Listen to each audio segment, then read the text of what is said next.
All right, let us jump in. Eamon Lynch, welcome to Out of the Hourglass. How are we doing this morning? Great. Thanks for having me. I'm very happy to have you be here. Is this your first podcast? This is my first podcast. Long-time listener, first time on the show. Love it. Thank you for being a long-time listener. Greatly appreciated. For those who don't know you, Eamon, tell us who you are, what you do, and where you're from. Sure. My name is Eamon Lynch, of course. I'm a business coach at Nolan Consulting, and I'm from Southern Chester County and now live in Brookhaven. That's Pennsylvania for the national listeners. Yeah. So just not too far. You're probably, 25, 30 minutes from our office? Right down the street. Right down the street. So you are the most recent addition to our coaching team, which is fantastic. We're going on 6 months here. You've already got, you've got your own clients you're working with. You kind of fit really nicely into the fold. You come with a breadth of experience. So it seems like it's really great alignment. But what drew you from being in operations, being in the trades, to now being a business coach? Yeah, I felt like it was the perfect fit because the experience that I bring, coming from a very large organization and the depth of knowledge I have from there, it's sort of like the theory of sending the elevator back down. So I feel like I've reached a certain level of success that I owe it to others to help them attain a certain level of... Give it back. Right, exactly. Yeah. It's like a lot of we've got several associate coaches who... Paul Cook, Sheldon Stewart, Mike Freeman, very similar. They've built a business. They've been in it for years, and now they're at a place where they're ready to give it back and to teach others and take that elevator back down, which is pretty cool. You grew up in the trades, right? Yes, my family had a remodeling company. Huh. Did you, from an early age then, were you on the tools? Since a little kid, yes, from the very beginning. When were any other siblings involved in the business? Yep, I have an older sister and a younger brother. Okay, and they had their, summers. At some point, we all had to do something. So you know this dynamic well then, not only the trades world, but also family business. I mean, Nolan Consulting Group is a family business, but we also work with so many businesses who have different family members involved and those that don't. But at the end of the day, a small business environment often feels like a family sometimes, just with how tight you have to be, kind of just the grinding to get it done. Something that we'll bring up later, but you said to me, we were kind of talking about this podcast, one team, one fight, right? Exactly. Small knit, you're just getting it done. So you came to us, having grown up in a remodeling family, but you also spent time at Power Home Remodeling. You also work for a local painting company in the area. Yes. How do all of those years, do you think, kind of being in operations, how does that translate now when you're talking to clients? I mean, it gives me a point of reference to see where they are and where they can go. For example, from my father's business to my time at Power Home Remodeling, which is now the nation's largest remodeling company, doing over $1 billion in annual revenue, that's a large business. Yeah. And there's a lot to learn along that way. You were part of a pretty big expansion time when you were there. I mean, you were there, for a little over 11 years? 13 years. 13 years. How did you see that business change over time? Every day. Really? Yeah, and that's what kept me coming back every day, because every day was different. It wasn't the corporate grind or the day-to-day, because every day there was something new. Every week we'd roll out a new program, a new policy, a new procedure, and that was in every department. Yeah, I can imagine. I mean, there's excitement around that, but there's also got to be a level of stress around that. I guess maybe the standards to which how fast things were rolling. Super fast. What was your responsibilities over there? So I was the director of operations, okay, and I ran our warranty and service department. Oh boy, warranty and service, the things that... The tough stuff. Yeah, warranty matters to a lot of people these days. So I can imagine you have run into your fair share of customer challenges. I've heard it all. Well, and that is kind of what kind of a part that will connect us to what we wanted to talk about today. When you talk about kind of being in the trenches of operations and scaling and expanding something like Power Home, or even other businesses that you've been involved in, you said something to me about prep when we were prepping about it's the systems. And so, are you a systems guy? Yes. Very systems oriented, process engineering. Is that how you also live your day-to-day life? Yes, very structured. Yes. What is it about the systems that kind of help you thrive? I think because if you have a system in place and you have a game plan, and something falls apart, you can look back and see what did I miss, and what step did I miss? Where did it fall short? Because if something doesn't go as planned, there has to be a reason that you diverted from the original path. So like if you lean so much into systems, like, can you bring us into the world where whether it's something you built or whether it's backup power home or, in other kind of work environments where you saw kind of that system implementation, like help make that jump? Yeah, sure. So I was with Paint Philly. Okay. And we had in our production, and I ran the production side of that business, and we were doing we had some redundancies in our processes. For example, getting the work orders to our crew leaders. Mm-hmm. So I put together a program where the crew leaders were able to go right in and grab the information from Paint Scout or from our CRM and get right to the job and get started and know what to do ahead of time. They had as much information as the admin or whoever the project manager was. Shout out to Paint Scout. They're a great partner of ours.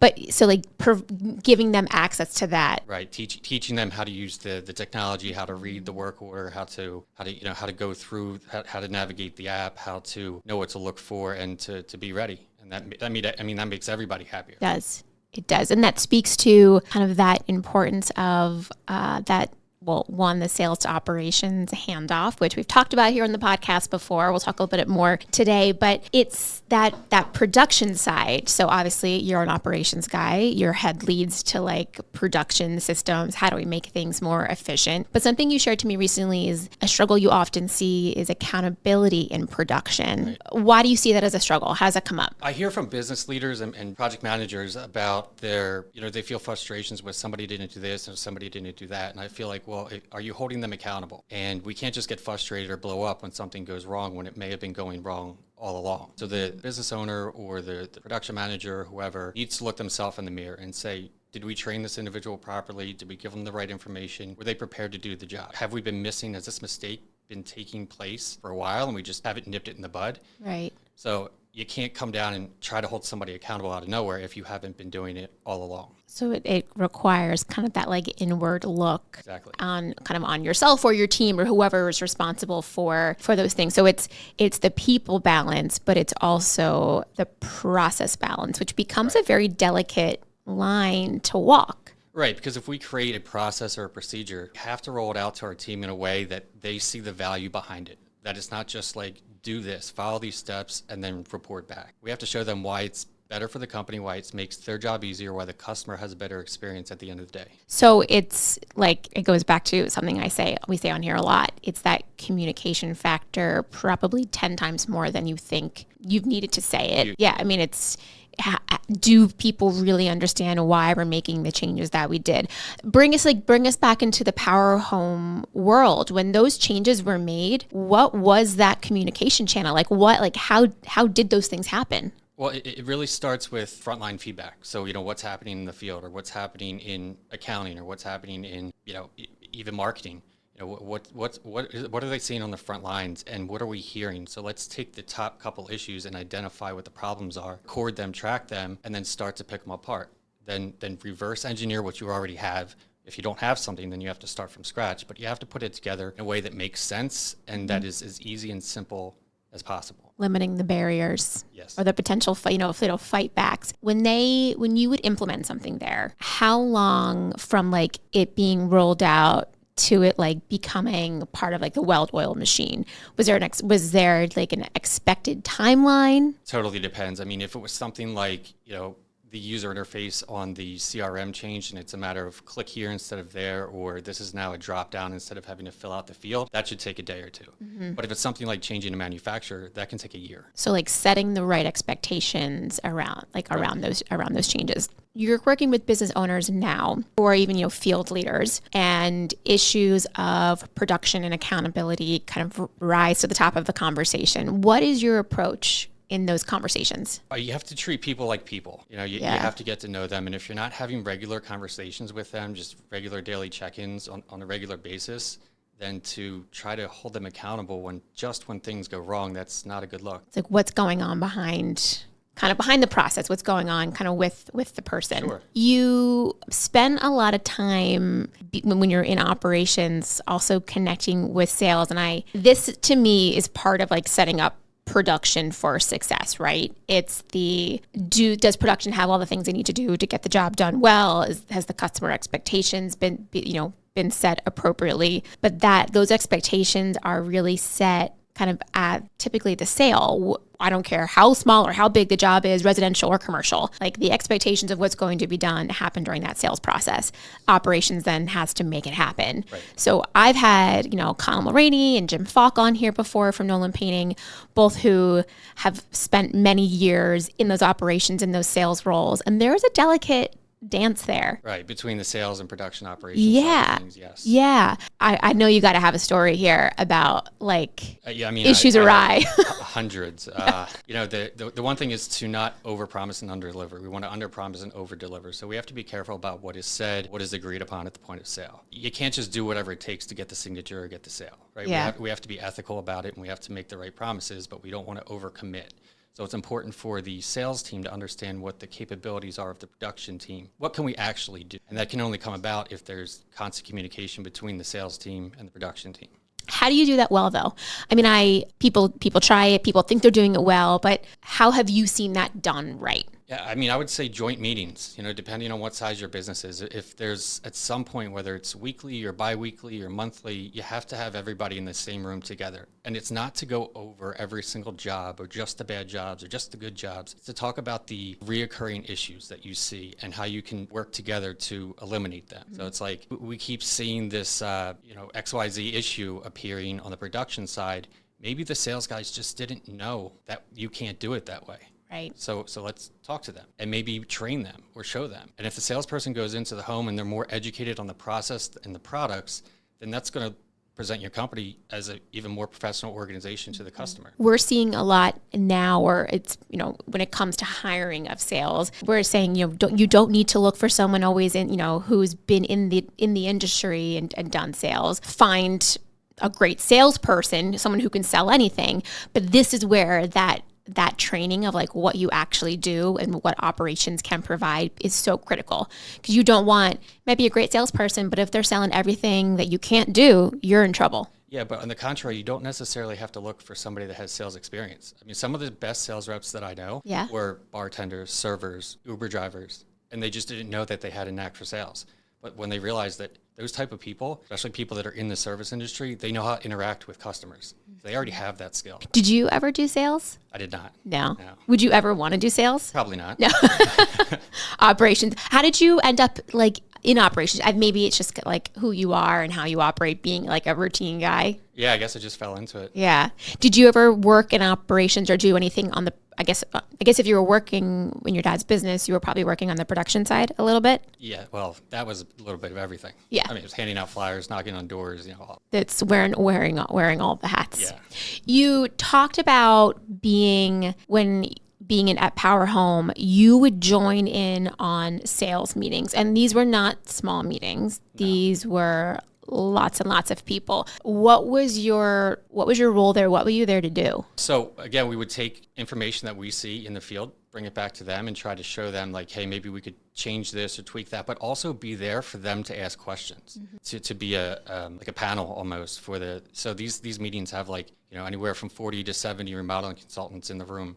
And just letting them ask questions to us, us meaning the production operations side, where we see the things that are going wrong, that aren't going right, because they want to make more sales, right? Right. We need that to happen. That's only going to happen if they better understand all the processes and everything that happen on the back end. Did you ever get pushback?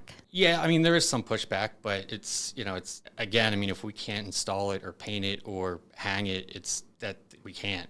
Or cut it down. Right. You have to tell the tree story. Yeah, okay.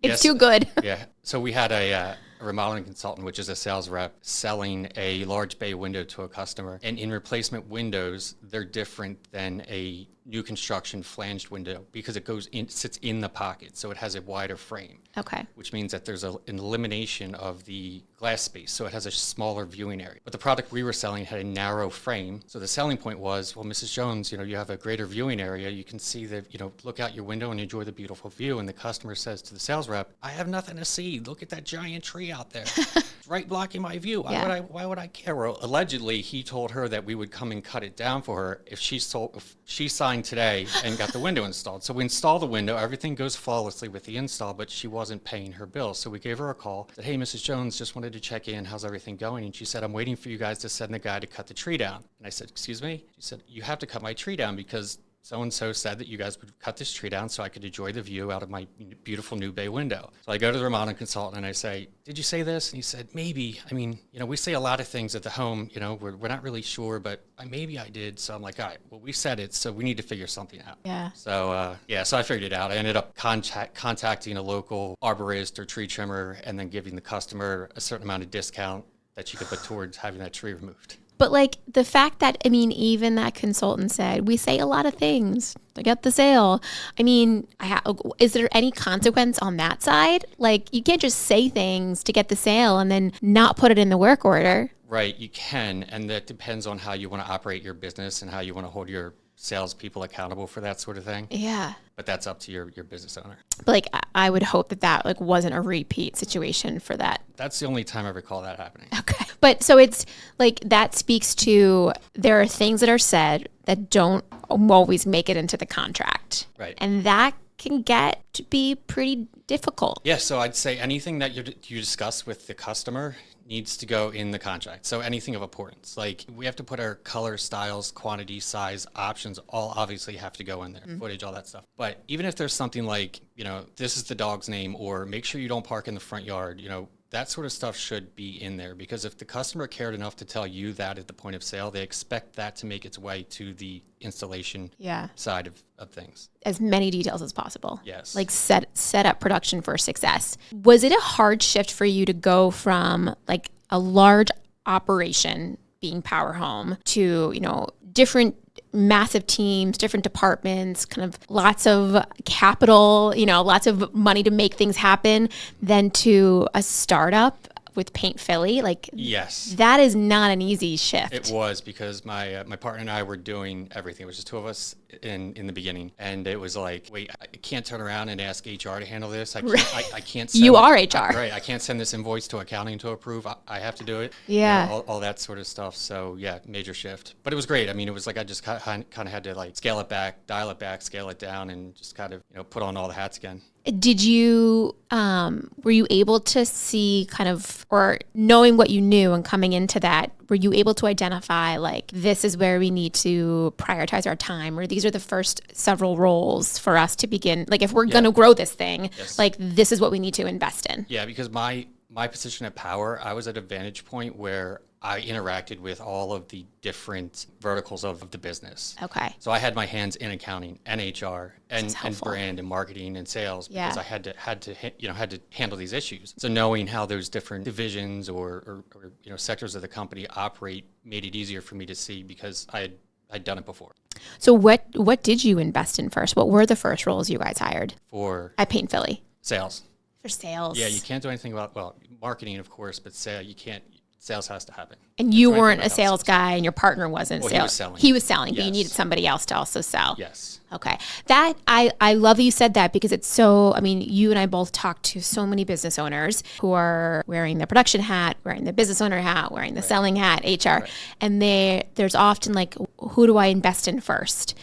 Some of them love to sell, but some of them hate to sell. But it's that scary, making that jump of hiring that role is scary. How did you guys justify it? It is difficult for the business owner to release the reins, because it's been their baby, their child from the beginning, and they've kind of brought this thing up. And to now expect somebody else to go out and represent their business is challenging. But even like the investment side of it, how do you, obviously as a coach, you can say, look at like the return on hiring this sales rep is a no-brainer. Within, 5 months we'll have, Well, yeah, I guess it depends on your sales training program and what the expectations are, and you should set them early and, cut bait fish. If they're not working out, then you have to get rid of them and move on to the next one. All right. So you first hired sales. What was the next hire? A project manager. Okay.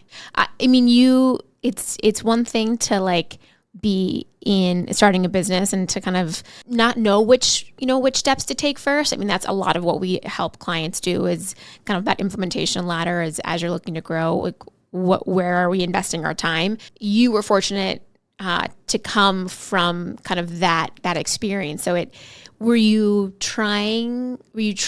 want to work faster than you like were able to? Yeah, of course, there's always less, everybody has the same hours in the day, but there's always more work to be done. Yeah. So yeah, we want to make everything happen as fast as possible, but haste makes waste. So you have to be careful. Haste makes waste. Sometimes they say you have to, in order to grow, in order to scale, you have to slow down a little bit. Yeah, it's okay to have a flat year. That's fine. Just dial in, get your systems perfected, and do the things that you don't want to do, but that affect your business and have the highest impact. In growing, Paint Philly or being at Power Home, did you play a role in building out SOPs? Yeah. I can imagine like you live and breathe by SOPs. I do. Yeah.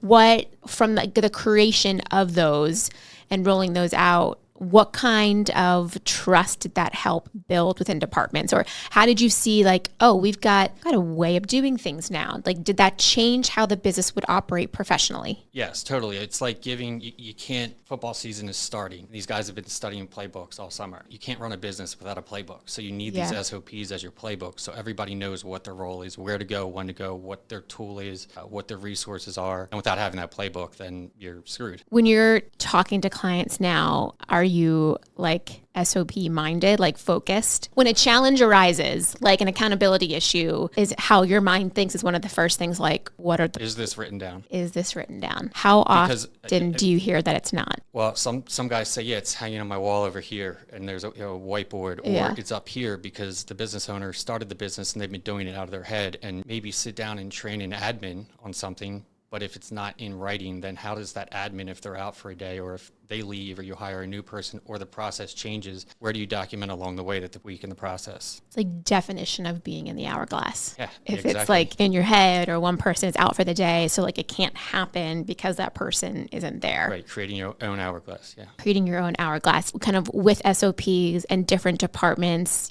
obviously the communication factor, creating that trust, but that one team, one fight mentality. How do you get people to like fully understand that while we are all responsible for like our own stuff and our, what we're hired for, our role, at the end of the day, like there's impact and like effect on what we do with everybody else. So whether it's sales setting up the contract right and putting the correct expectations for operations to fully be able to produce. You had the analogy of, we often say it's like passing the baton, but you say it's like passing an egg. Right, egg, yeah. Why is it an egg? Well, because when you pass a baton, in track, you can drop the baton, you pick it up, and you keep running, and you still could win the race. But if you are racing and you're trying to pass an egg and you drop that egg, you're done. That race is over. That project, you're going to run into issues all the way. So if we start from the very beginning, from the way we write up the contract, let me take a step back, from the way that our sales agreement is even designed to identify all of the areas, surfaces, spaces that are to receive product. Then from there, are we documenting it exactly as it should be, not missing any steps along the way? Because then when it gets handed off to production, it comes as that egg fully intact. It goes to production, and production takes the egg across the finish line. But if there are any cracks in the egg, like we forgot to add a room, right, or we put flat instead of semi-gloss, then we have a problem. That egg has a crack. Warranty can only do so much. They can't repair an egg that's right, Humpty Dumpty. Yeah, like there's only so many Band-Aids warranty. Your team could have really provided to make things. At the end of the day, you're losing money. So yeah.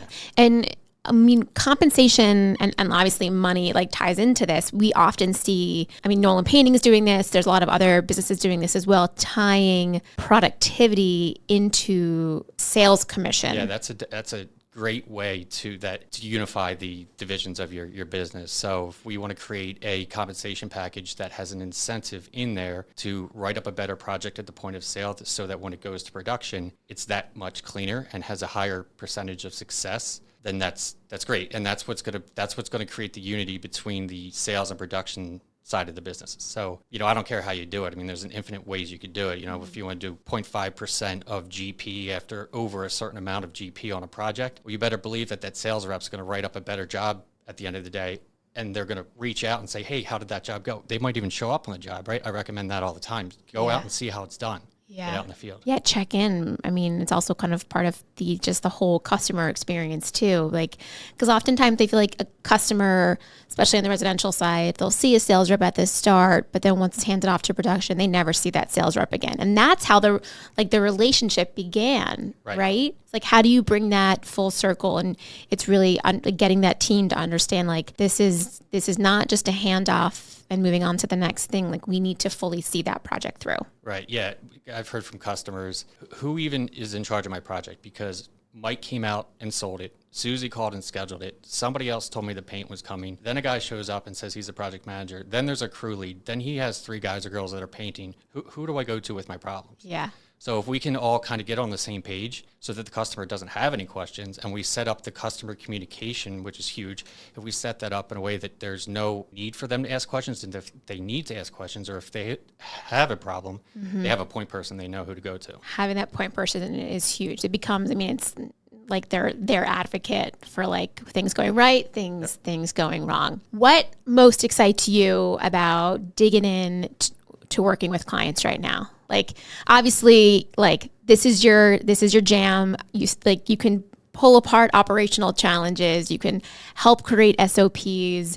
But like, what excites you about like getting into that team with the business owner? I love getting off these calls, and I'm like fired up. Like, I wish I was there in the room with these people together. Yeah. I'm like, oh man, that was so fun. Let's keep going. Let's go do it. Yeah. And I'm trying to keep my calls, to the time limits. But I'm just like, guys, got 5 more.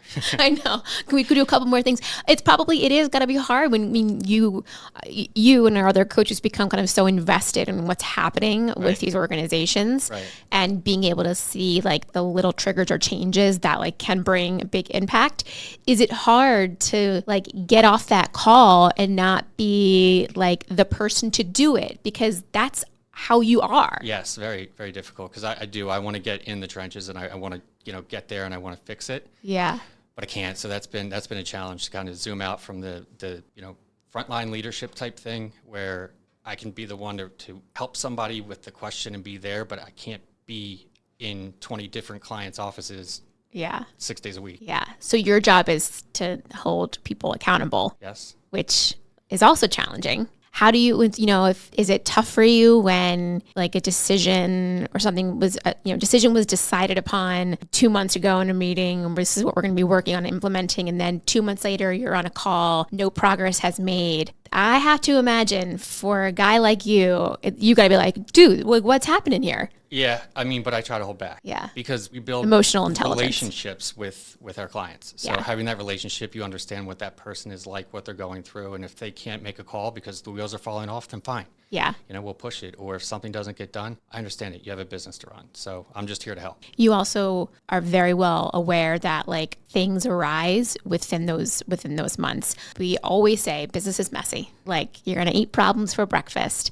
But that's also part of why you have a coach, right? Like, don't feel like you have to hold like that mental load in your head all the time. Like, so much can come from just talking about it with somebody else, like a sounding board. Sounding board, yes. Yeah. Well, Eamon, we are excited to have you a part of the team. It's good stuff. Your clients are lucky to work with you. I hope to have you back on the podcast in the future if you'll return. I will. Love to. Awesome.